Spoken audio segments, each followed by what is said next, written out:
Assalamualaikum warahmatullahi wabarakatuh. Kita dari kelompok 4 akan mempresentasikan tentang pembuatan DPMS di kasus kebutuhan XYZ. Dengan nama kelompok saya Sian Syafaat Unisa dan Siti Juliana Putri.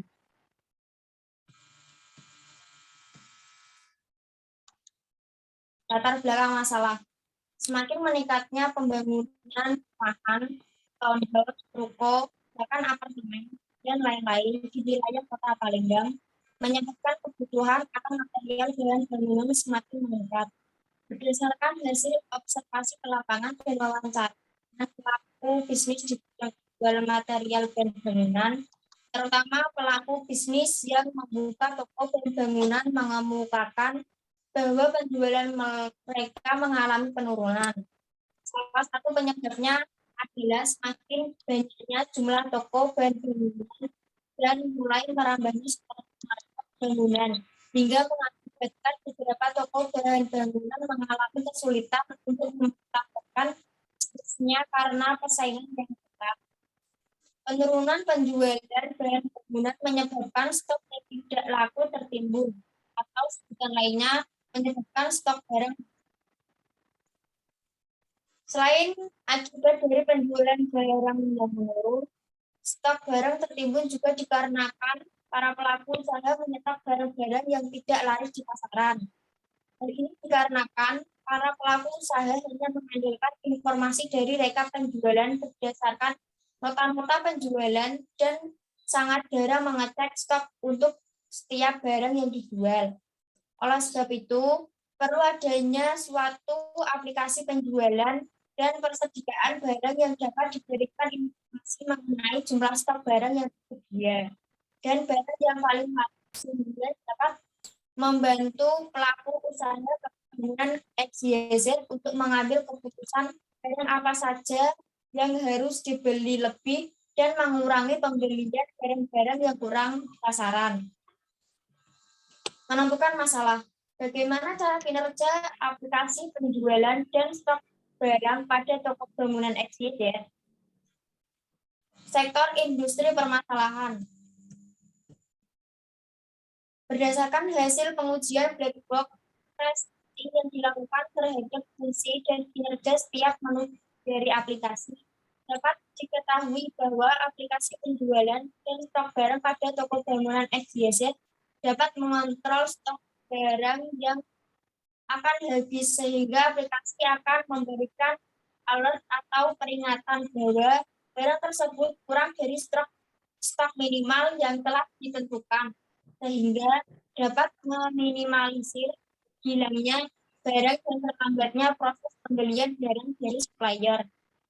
Selain itu, aplikasi juga dapat menyimpan setiap penambahan data barang, melakukan perubahan, menghapus data di pengguna barang, pelanggan, penjualan. SQL Server. SQL Server merupakan software yang mengacu kepada statement SQL. Statement SQL digunakan untuk mengelola database. Data digolongkan menjadi 5 kategori. Yang pertama, DDL. DDL merupakan bahasa yang digunakan untuk mendefinisikan atau menciptakan, mengedit, menghapus database dan objek-objeknya.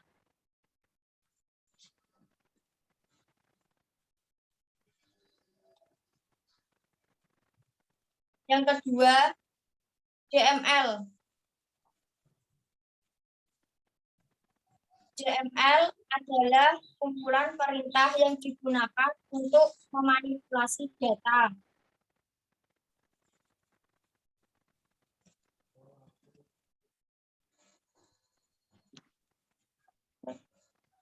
Selanjutnya, organisasi studi kasus. Setiap organisasi mempunyai tujuan penelitian masing-masing sebagai berikut. Penelitian yang dilakukan oleh Syahrul Mauludin dan Nakya Santini adalah merancang sistem informasi persediaan dan penjualan barang berbasis desktop di DNet House. Permasalahan yang melatari penelitian ini adalah DNet House mengalami kesulitan dalam mengolah ataupun membuat laporan persediaan barang dan data penjualan. Metode pengumpulan data adalah melalui observasi dan wawancara langsung terhadap operator atau kasir serta pemilik DNet House. Penelitian ini menggunakan pendekatan berorientasi objek dengan model proses pengembangan prototipe. Tahap mengidentifikasi kebutuhan pemakai menggunakan use case dan activity diagram. Tahap berikutnya mengembangkan prototipe, membuat kelas diagram, merancang database, dan merancang tampilan antar muka aplikasi.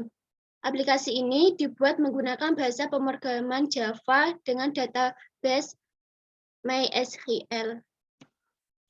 Penelitian yang dilakukan oleh Ahmad Budiman dan Asri Mulyani adalah merancang dan membangun aplikasi sistem informasi persediaan barang berbasis desktop. Tujuan penelitian ini adalah membuat aplikasi sistem informasi persediaan barang yang dapat mempermudah dalam pencarian data barang yang tersedia di gudang serta dapat mengetahui untung rugi dan penjualan.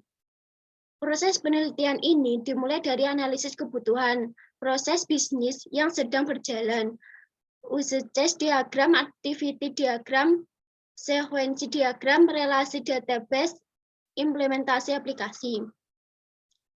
Penelitian yang dilakukan oleh Fira Isfatur Faizah dan Evi Sophia adalah membangun aplikasi persediaan barang pada toko Raja Wali Malang berbasis desktop. Pembuatan aplikasi menggunakan Visual Basic 6.0, sedangkan database menggunakan MySQL Server dan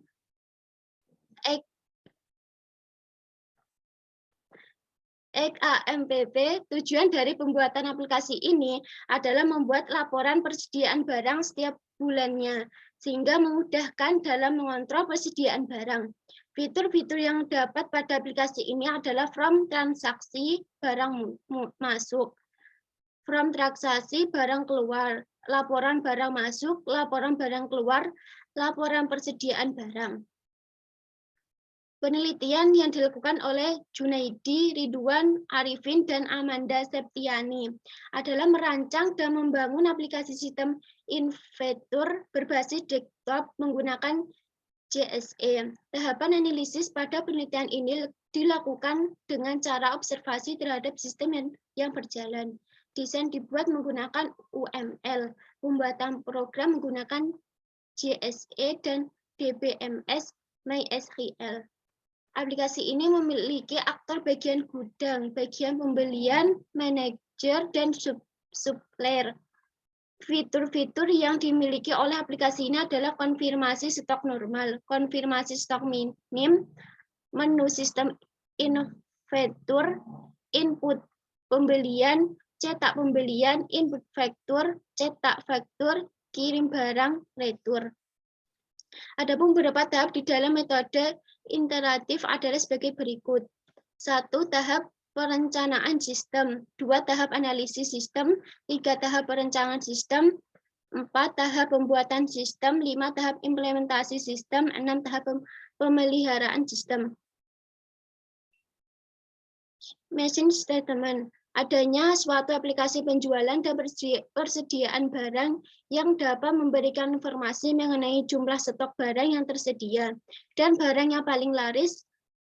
Pemilik usaha toko bangunan XYZ mengemukakan bahwa mereka jarang sekali mengecek stok barang dikarenakan barang-barang yang dijual sangat banyak jenisnya, mulai dari bahan bangunan seperti semen, cat, keramik, alat-alat pertukaran seperti obeng, tang, gergaji, dan lain-lain. Toko bangunan XYZ juga menjual gembok, kunci pintu, peralatan listrik seperti lampu, kabel listrik, colokan, dan masih banyak lain. Memiliki banyak stok barang yang tertimbun atau macet akan mengakibatkan kerugian bagi pemilik toko. Selain itu, permasalahan lain yang dialami oleh pelaku usaha toko bangunan XYZ adalah harga beli barang dari supplier yang tidak menentu. Ada kalanya harga barang yang laris di pasaran naik dari supplier. Makanya pemilik toko menyetok barang-barang yang dianggap laris dan yang harganya masih terjangkau. Oleh sebab itu, perlu adanya suatu aplikasi penjualan dan persediaan barang yang dapat memberikan informasi mengenai jumlah stok barang yang tersedia dan barang yang paling laris sehingga dapat membantu pelaku usaha toko bangunan XYZ untuk mengambil keputusan barang yang harus dibeli lebih dan mengurangi pembelian barang-barang yang kurang laku di pasaran. Mission objektif untuk mendefinisikan, menciptakan, mengedit, menghapus data barang-barang yang ada pada toko. Untuk melaporkan data barang keluar masuk. Untuk melaporkan rekapan data barang dari administrator ke manajer. Sistem boundary. Karyawan, administrator, manajer.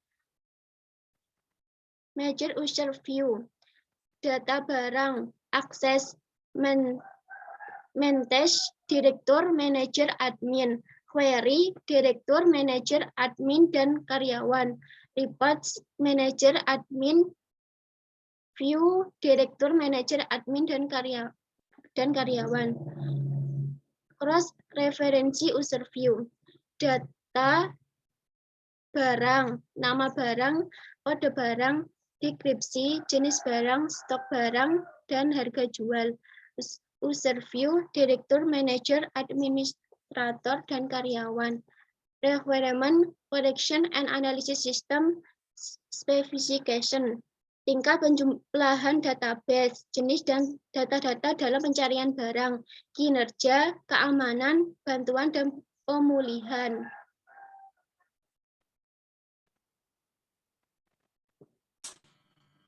Selanjutnya yaitu diagram konseptual. Pada diagram konseptual terdapat tabel pelanggan melakukan pemesanan. Setelah melakukan pemesanan menyebabkan adanya transaksi. Dan membayar. Setelah membayar, pelanggan bisa mengambil barang.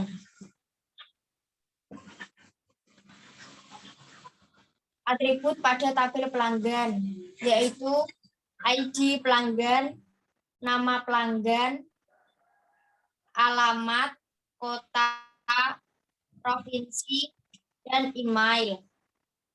Selanjutnya ada atribut pada tabel pemesanan, yaitu kode barang, jumlah pemesanan, nama pelanggan, tanggal pemesanan, jumlah diskon, dan nomor penjualan. Atribut pada tabel barang, yaitu kode barang, nama barang, harga, jumlah barang, jenis barang, dan stok barang. Yang terakhir yaitu atribut dari tabel transaksi, yaitu kode transaksi, tanggal transaksi, jumlah pesanan, dan harga satuan. Relasi pelanggan dan pemesanan. Pelanggan yang terdiri dari ID pelanggan, nama pelanggan, alamat, kota, provinsi, email. Melakukan pemesanan, kode barang, jumlah pesanan, nama pelanggan, tanggal pemesanan, jumlah diskon, dan nomor penjualan. Relasi pemesanan dan barang. Pemesanan, kode barang, jumlah pesanan, nama pelanggan, tanggal pemesanan, jumlah diskon, nomor penjualan. Mengambil barang, kode barang, nama barang, harga, jumlah barang, jenis barang, dan stok barang. Relasi pemesanan dan transaksi.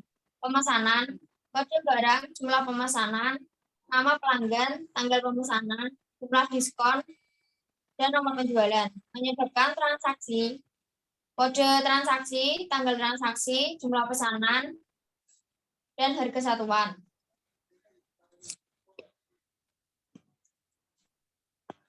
Setelah itu data matriks. Terdapat tabel barang, administrator, dan manajer.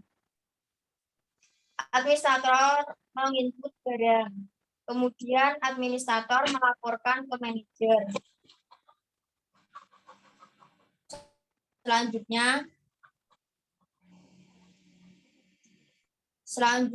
yaitu membuat data flow diagram atau DVD. Mulai dari melakukan pemesanan, lalu admin mencatat pemesanan. Setelah admin mencatat pemesanan,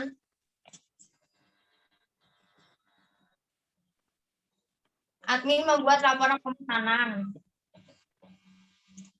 Lalu admin melaporkan ke pimpinan. Setelah itu pelanggan melakukan pembayaran. Setelah pelanggan melakukan pembayaran, kasir akan mencatat pembayaran, data transaksi. Kemudian mencetak bukti pembayaran sebagai bukti transaksi. Kemudian kasir membuat laporan transaksi. Setelah dibuatnya laporan transaksi akan dilaporkan kepada pimpinan. Kemudian yaitu membuat IR diagram. Yang pertama, pelanggan. ID pelanggan, nama pelanggan, alamat, kota, provinsi, email. Melakukan pemesanan, yaitu terdiri dari kode barang, jumlah pesanan, nama pelanggan, jumlah diskon, dan nomor penjualan. Kemudian mengambil barang, yang terdiri dari kode barang, nama barang, harga, jumlah barang, jenis barang, stok barang. Lalu setelah pemesanan menyebabkan transaksi. Transaksi terdiri dari kode transaksi, jumlah pesanan, tanggal transaksi, dan harga satuan. Sudah sekian dari penjelasan dari kelompok kami. Kurang lebihnya mohon maaf yang sebesar-besarnya. Apabila ada salah kata atau tipu sedikit tadi, mohon maaf.